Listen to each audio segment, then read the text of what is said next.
Mick Malthouse, welcome to Carlton first of all. It's good to see you in here. Not here for a long time, just a short time today.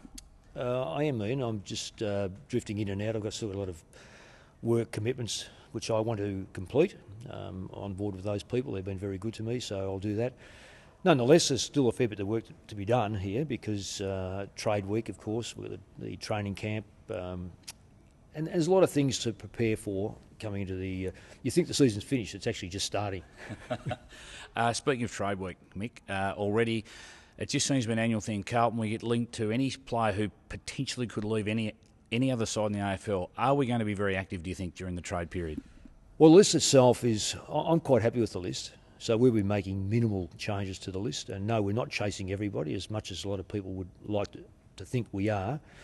I think you've got to be very, very selective. The other thing is, too, what it does cost you. We know that no player comes for nothing, even though there's free trade or supposedly. You've got to link yourself to the type of structure that you want. And in my case, I look at the list and I see some very, very exciting young players. I see some senior players that are going to help those young players. So we will not be as active as the media are suggesting. In fact, we'll be relatively quiet in that front. Now, as well as the trade period, of course, you've got a few other things on. Your media commitments are almost complete. I'm not sure they are completed fully for the year, Mick, but your insight into the game this year is a bit different sitting in the media centre, but you would have seen a lot of football and probably see a lot more different teams played in other years as coaching. Well, it's interesting because I've looked at every game without any passion whatsoever. I really felt strange myself going and seeing two sides playing. I thought I might have been sort of tilted towards one side or the other, but not really. It was more a case of when you're a coach, you watch your own game clearly. I might have the opportunity over the weekend to go and see another game, and then watch video. And video never gives you a full picture of the game. So my Channel 7 and 3AW commitments, I watched 3 or 4 games over the weekend.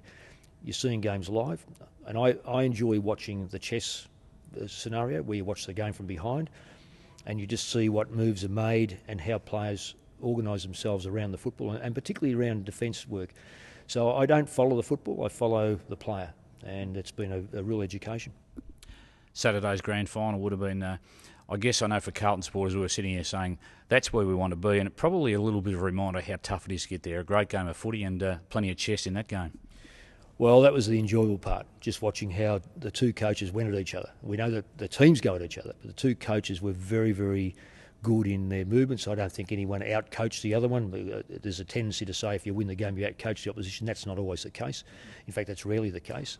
It's more the players do the work. But the game itself, what it does do for you, it gives you great hope, because I think Hawthorn went in there as a favourite, certainly went in there as a favourite. Sydney went in there as an underdog, even though that their year was one of, they finished third, were able to win that first final, which gave them their break.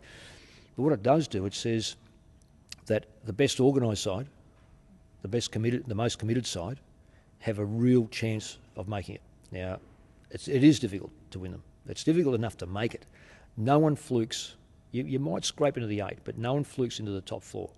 No one flukes making to the grand final, and no one flukes winning it. You cause the bad kicking, you cause the turnovers, you cause the stoppages to go your way. So we watched two sides I have great admiration for, both their coaches and also the teams.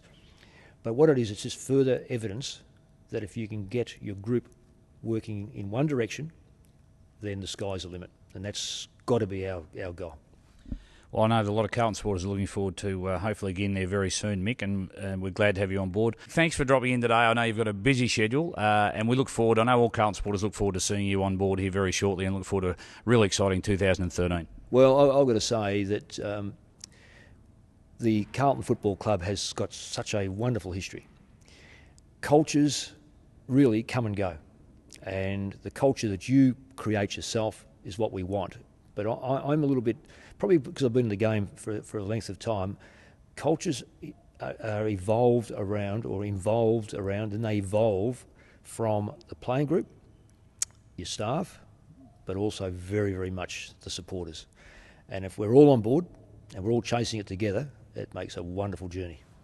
Thanks, Mick. No worries. Thanks, Ian.